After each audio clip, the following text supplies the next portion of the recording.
Hey everyone, so today's Friday. Thank goodness. The weekend is always for me bittersweet. I don't work on the weekend, so I can't make any money, but I also get to relax. And I want to talk about two things. And the first thing is, on the weekends, you should be turning off your business mind. Just turn it off. Don't worry about anything that's going to happen in the week. Don't worry about any certification tests. Don't worry about any clients. Because I mean, let's be honest, we are not going to do anything about it.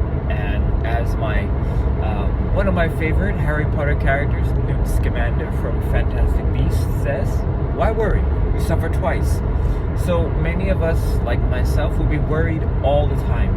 I'm suffering for something that I ultimately cannot do anything about. So if you want to kind of get the piggyback or the meat, watch my last video where I'm driving the car with, I think I have a black shirt on, talking about what you can control and what you can't control. Watch that video for kind of a refresher on, like, really just turning off your brain, because you can't, not turning off your brain, but turning off the worry part of the brain that is thinking about things that you cannot control, because you can't make any difference about it. And just put yourself at ease. Don't let yourself suffer multiple times through a multiple time, just for something that really is out of your control. And this is the more meatier part of what I wanted to talk about, and what I've been really thinking about for myself. And I want to make sure that people who are Medicare agents, people who are trying to build their own business, don't get too confused about it. Okay, so as a Medicare agent, as someone who has an insurance practice, who had a financial planning practice, we're not building a business in the sense of an asset.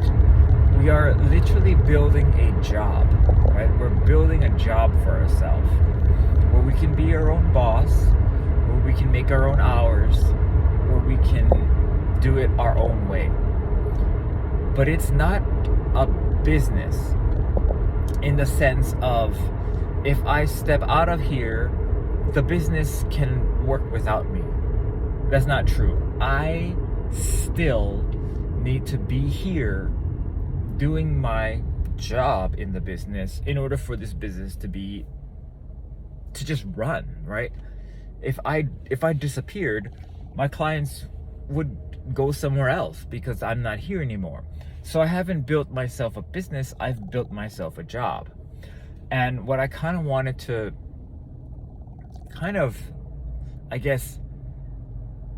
tell everyone, because I've heard this from many insurance companies' pitches, where you can build like this business, build a passive income that works even if you're not there. That's kind of not true. If you want to build a business that operates without you, you have to create systems that you are not in control of, that the business system controls by itself. What does that look like? Well, it would be like if you build out a web page, and this web page was 100% autonomous. You don't have to update it, you don't have to do anything for it, and it just consistently provides you with leads. That would be a business, and you would then sell these leads to other agents. That would be what the business is. Because if you then took those leads and called them, you are still in it, and you are still working. It's still a job where you are exchanging time for money. In businesses, you are exchanging money for more money. Think about it like, oh, I'm passing by a car wash right now. That is, if you own the car wash, then that is a business. It doesn't require you to be there to do really anything. You probably hire, I know this because there's a lot of car washes, and there's like self-storage units. It's like owning real estate. The property, the business creates money the more money you put in. So if you bought one car wash and you make a 1% profit margin, you bought another one, then you make another 1%, and you can magnify your money, because each dollar you put into buying another car wash will give you cash flow. And you don't have to do anything really but spend more money. That's what it means to buy businesses or to own businesses, rather than what I do and what we do is work in our business. So with that said, in order to create yourself some kind of a passive income, you will need to do something. You need to buy businesses, and there's really only a few things you can buy that are going to operate like that are going to be, you can step away and it will generate money all by itself. And a few of those things. Oh, there's a lady from my mother-in-law's church telling everybody that they're going to burn if they don't repent now. But the way that you kind of run or buy businesses or run businesses is very different from what we do.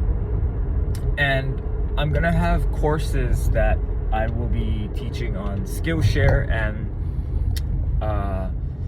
talking about that section, that kind of I guess mentality and strategies, because really as agents we still are working, we still are workers, and we need to kind of set our own business, our own life up, so that we're not just stuck working, right? Because as we work, and we can't do this forever, right? We need to have retirement. We need to have kind of this whole business of exchanging time for money. We need to have that whole thing kind of disappear. We can't be doing that all the time, because, well, if that was the case, we would be, we would be tired, overly tired. And we need to create things, assets that will put money back into our pocket and potentially grow. It doesn't have to, but it would be nice if it did. But also so that we can have something that's generating income without us having to be there, spend time, and potentially spend more money, right? So there's only a few things, and here they are. They're like stocks, bonds, right? These are things that generate cash flow, and only certain types of stocks, not your, not growth stocks, or not, I guess you would call them speculative investments. What these things are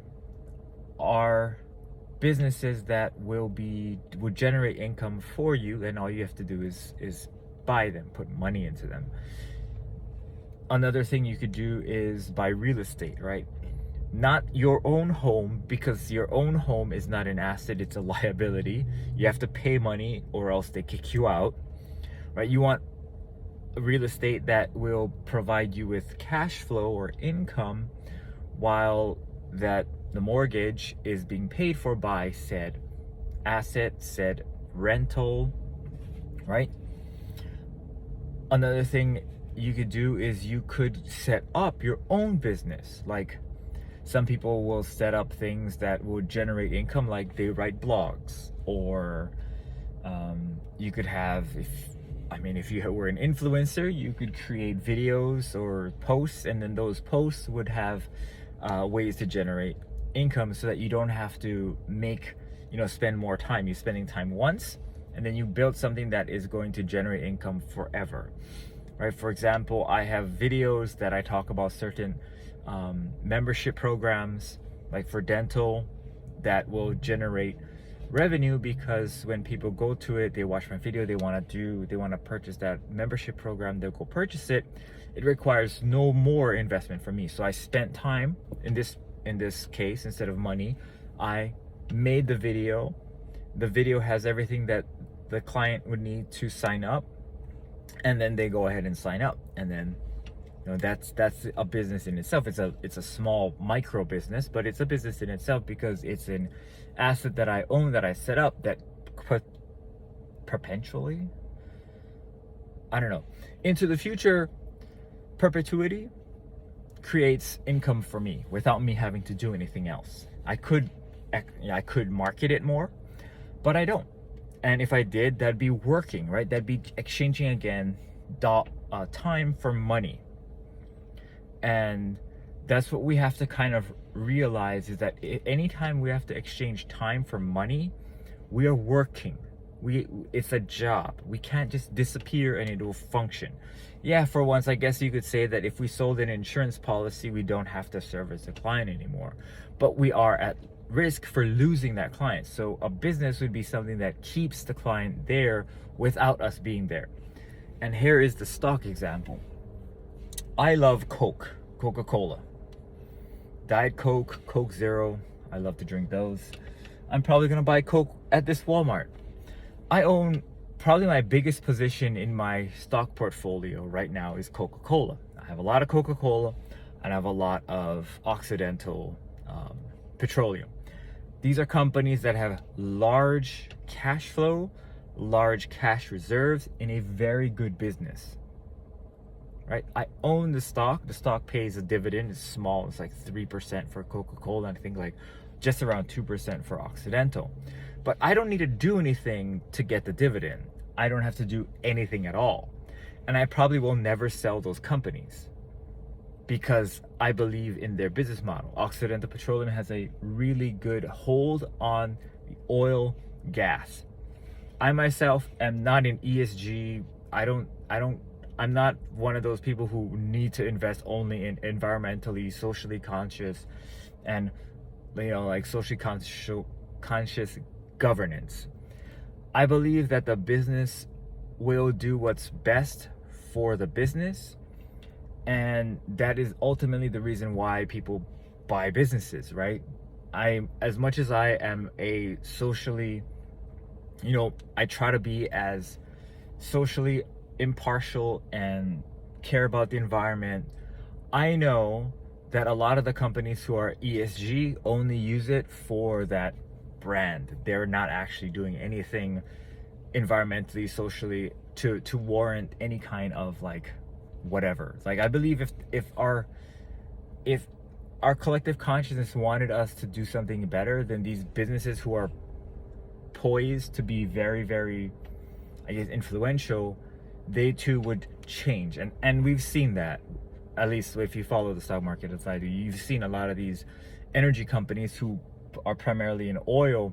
They're making subtle shifts to be more, use renewable energy sources like wind, like natural gas is not renewable, but like solar, things of that nature, so that they can have a staying power, because they know oil is going to run out, right? They have to be more versatile, and I believe that they will do what's best in the shareholders' interest in making those changes. Long, I guess, satisfying talk for me, but that's what I do. I buy companies in my stock portfolio, not to make millions, but to at least have something that'll set up to be, create perpetual income for me, so that I don't have to work. And whatever that is that, right? So I don't plan on selling Coke. So even if Coke is down, let's say 5% from where I bought it, that's okay, because I don't care about the market value of the share. I care about the fact that this company is creating a dividend that will provide me with income. And that's kind of what I think many agents forget, is that we are not creating a business in the sense of an asset. We are creating a job. We are creating for ourselves a way that we can work the way we want to, not so that we don't have to work, and the business creates a sustainable model. So look out for those videos. They'll be coming out shortly. They probably will. I don't know yet which channel they'll be on. They might be on my retirement channel, or potentially this channel, or my personal channel, but we'll see. I'll let everyone know. It'll probably be in my my emails or in my bio. So hopefully that helps. You guys have a great weekend. Enjoy, relax, take your mind off of it, and remember, do good things, and we'll see you later.